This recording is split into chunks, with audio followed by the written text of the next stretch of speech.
Hello again, this is Jason Ridge with Ridge Reviews. Today we're going to take a look at the 2023 Toyota Tacoma TRD Off-Road. This one happens to be my daily driver, so I'll be able to share a little bit more information with you about the longer term driving experience of the truck. But today we'll go through a walk around, take a look at all the features of the truck, and I'll share with you who I think this truck is for. So stay tuned to learn more. From an overall fit and finish quality of the truck, absolutely zero complaints from me. In fact, this is probably one of the best painted trucks that I have experienced. The paint job on this is pretty fantastic. I was very impressed, and I've owned Mercedes, BMW, a number of high-end vehicles, and quite honestly, this has one of the best paint jobs. Overall fit and finish is fantastic. The door gaps, the seams in the vehicle between the different fenders and different parts are very, very well put together. There's nothing loose, there's nothing that's been missed.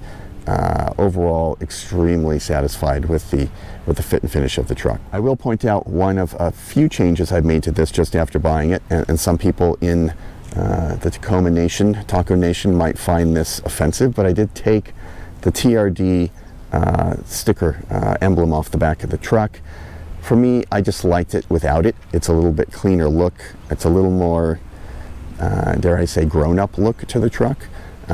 And I did like it with the theme that I have. It's kind of this blacked out theme. I didn't like the brighter look of the logo itself. From a design standpoint, I really like it. This generation of Tacoma still has what you might call the softer lines, a lot of curves that soften out the lines of the truck and really make it quite attractive. From a mid-size truck category, it's probably one of my favorites. There are a number of new ones out there and ones that are coming up.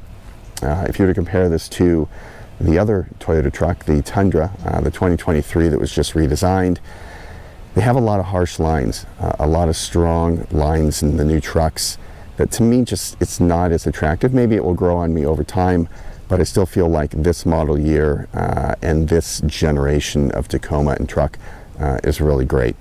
Wheels and tires on this are really nice. A larger, chunkier tire, lightly kind of off-road. I think it's an all-terrain tire, smaller wheel, but I like the thickness of the tire. It provides some good support, good comfort in the ride. A couple upgrades I made to the truck as well. As you can see, there's a black bed cover. It's a multi-fold soft cover that I purchased from Rough Country. I think it's a pretty important addition. Very, very easy to put on. It's about $299. I also added the blacked out lettering package here. I didn't buy it from Toyota. I actually got it from Amazon. Again, very easy in the various places on the truck to add those. And again, something that's just basically a peel and stick to put on. Also added these blacked out LED tail lights. Again, I wanted LEDs on the truck instead of the halogen lights that it came with.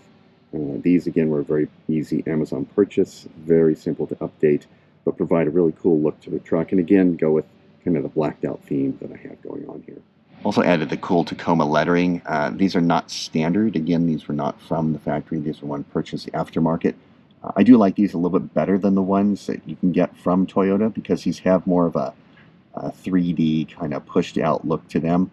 One additional upgrade I did make to the truck was to add some hood struts. The hoods on these Tacomas, if you were to take them just on their own, they weigh about 230 pounds.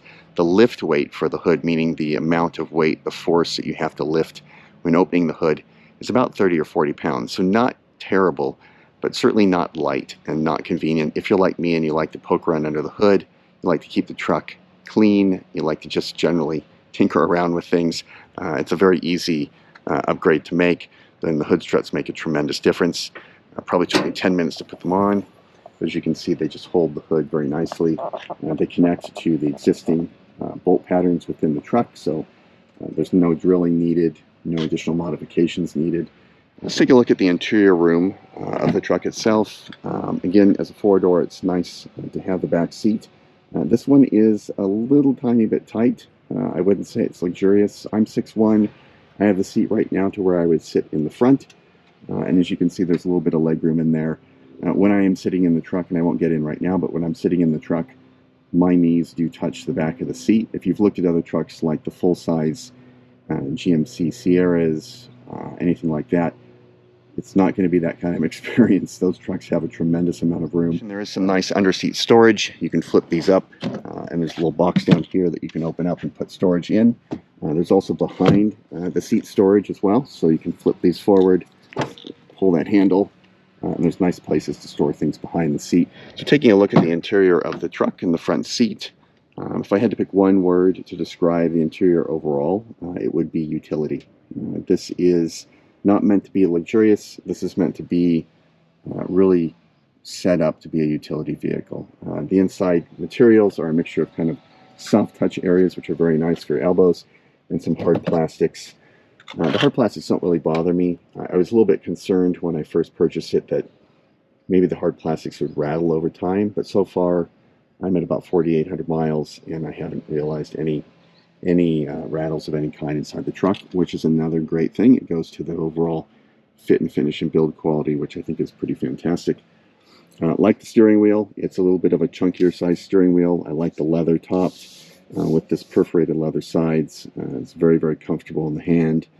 Overall seat quality as well. Again, these are the cloth seats that I chose, but super comfortable. I was a little concerned that the leather seats were a little too hard, at least in my opinion. So I liked the cloth seats and the comfort that they provided. Stepping into the truck, it's very easy to get into. Again, I'm 6'1". If you are a little bit on the shorter side, if you're 5'4", 5'5", you might want to consider some side step bars for it. Again, I don't have them on here. I'm doing a quick startup of the truck. Of course, it starts right up, and you have a nice little animation at the beginning with the Tacoma. And then I kind of like this. It is very utility, but very, very easy to use, very clear. And I appreciate that because in so many of the modern trucks, so many modern cars, they get to be really, really, really complex. And it just, you spend your time trying to figure out how the heck I get to the information I need. This one, all the key stuff is right here in front of you, which is very nice. Looking at the screen here that we have for Apple CarPlay and Android Auto, it is very nice. Again, 8 inches. I said it's not the highest resolution, meaning there's only so much that it shows. The icons are a little bit bigger. The home screen icons are a little bit bigger. But the responsiveness that you see is great. It moves. It responds fast. I've had no problems and no complaints with it. It is, again, to use the same term, utility. It works very well, so no complaints there. The stereo system that's in here, I almost purchased the upgrade as part of another package. I decided not to because I felt like a lot of the base stereos are often quite good, and you got to kind of try it out first to see what you think. This one is no exception to that. It's actually quite good. I don't know that I would spend the money to buy the additional stereo upgrade. This one has very good sound, good bass, good sound response, no complaints whatsoever. Let's take the truck out for a quick drive and I'll talk a little bit more about the driving experience. I am really impressed. It is a truck that I feel is really very sure-footed, and I think that's the best way to describe it. As you drive a lot of the full-size trucks, that was a thing that I felt was a concern for me. They didn't seem quite as sure-footed, and I felt like I was sitting inside of just a huge vehicle. So I didn't really feel any connection to the truck. I didn't feel just safe and confident in driving the truck. That's not a shot against full-size trucks. They're great. You just don't feel that same connection to it. And in the Tacoma, I feel very connected to this truck. It's a very comfortable seating position. I feel like everything is within reach. I feel like the fact that the suspension, the build quality of the truck is so tight and so solid. I just have no concerns about this truck at all. And it leads to that feeling of confidence that you can drive pretty much anywhere. I feel that this truck could take on anything. It can drive anywhere. It is filled with all kinds of features like crawl control and other features for driving off-road. So there certainly is the confidence in having those in the truck. But just that general feeling you get of driving something that is so well put together, so solid, really is a confidence builder. And suspension is off-road, so it does have a bit of recoil to it, is how I'll describe it. So it can be a little bouncy at times. But I would definitely take the bouncy over just a poor ride or poor ride quality or a very rough ride. The bouncy is totally fine, especially if you're on long trips, if you're on long drives. again, it is a much more comfortable situation to have than a very rough ride. From an acceleration standpoint, the truck isn't going to win any races, but it does have plenty of power.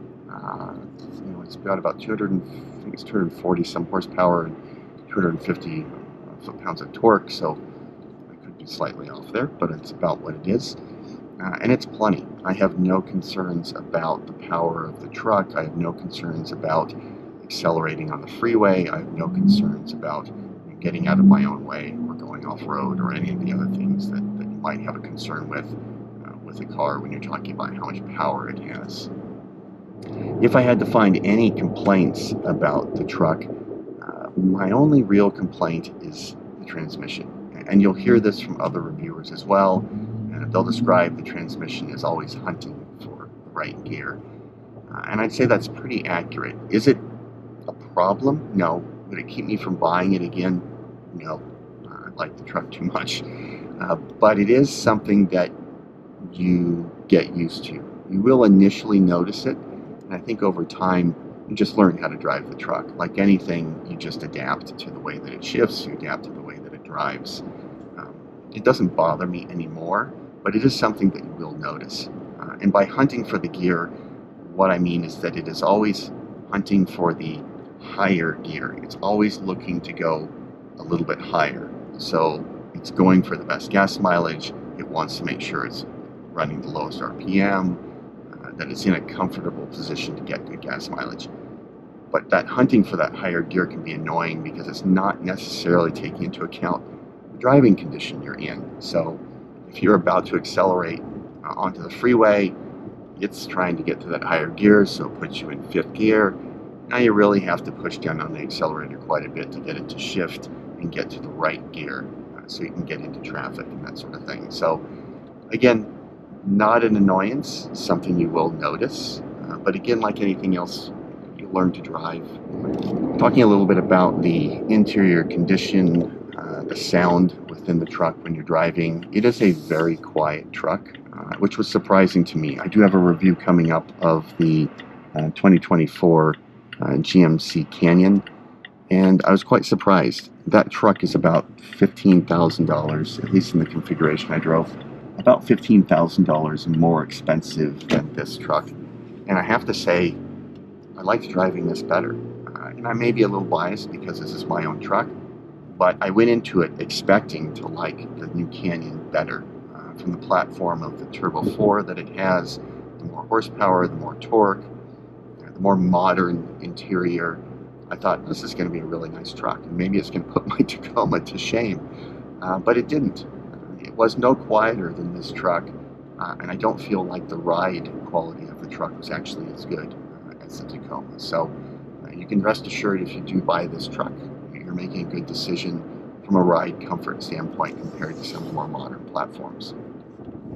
And talking a little bit about the more modern platforms that are out there, again, you have the new GMC Canyon, Chevy Colorado, very interesting platforms with the new Turbo 4 setup that they have. A lot more horsepower, a lot more torque, but there is a concern always about it's something new. Is the Turbo 4 going to last a long time? These high compression turbo engines, boy, are you going to get 200,000 miles out of them, or are they going to break after 30 or 40,000 miles? And we'll see. We'll see as those are tested out. They haven't been out very long, so time will tell. You also have the new Toyota Tacoma coming out, 2024 model year. I'm very excited to see that. What I have seen of it so far from the specs and some of the initial kind of first impressions that people have had is a little bit of a concern. Again, from a design standpoint, like I mentioned earlier, I like this truck because of the softer lines, the curves, which really make it very visually appealing. The new Tacoma keeps some of that, but adds a lot of the hard lines that you see in the Tundra, and that is a little concerning. The Tundra has taken some time to grow on me. When I first saw it, I thought, oh my God, that's the ugliest truck I've ever seen in my life. But over time, you start to get used to some of the things that are newer, and we'll see how that grows on us with the new Tacoma as well. The only other concern I had about the new Tacoma was related to the engine setup. It is a new four-cylinder turbo with the electric assist on there. And boy, when you get the high compression turbo and then you add to it the electric assist, yes, it gives you a lot of torque and a lot of power, but boy, it gives you, it gives me a lot of heartburn about if that's going to last a long time, how that setup's going to last, if it is going to be a smooth ride experience. There's a lot going on there to make that happen. Mating that to the new 8-speed transmission that it has as well. There are a lot of questions out there. So all of that to say, it just reinforces my decision to buy the 2023 Toyota Tacoma. So putting together some quick final thoughts here before we go. Who is this truck for? Again, if you're looking for a great utility truck that you can get that has unbelievable off-road capabilities, without spending every dime that you have, this is the way to go. It is I think, probably one of the best put together mid-sized trucks that I've experienced. I have zero complaints in nearly 5,000 miles of driving the truck. I think that its comfort is great. The drivetrain, with the exceptions I talked about around the transmission, is great. The tech within the car is fine. It works and does all the things that I need it to do. Stereo system is great. Gas mileage is actually great. I didn't really touch on that before, but I average about 21, 22 miles per gallon in a probably 50-50 split between city and highway driving. But overall, you can't go wrong with this truck. Anybody looking for the things that I just talked about, you'll make a solid choice here. So really quickly, just wanted to say thank you for taking the time to watch and listen to my reviews. If you want to subscribe and hear more, certainly do that. There's a subscribe button just below the video. And look for upcoming videos. I do a number of reviews on a lot of the latest trucks, as well as a variety of cars, those that primarily are of interest to me, and electronics and other things, travel destinations. I do a little of it all. So stay tuned for more reviews coming up. And again, I appreciate you taking the time. Have a great day.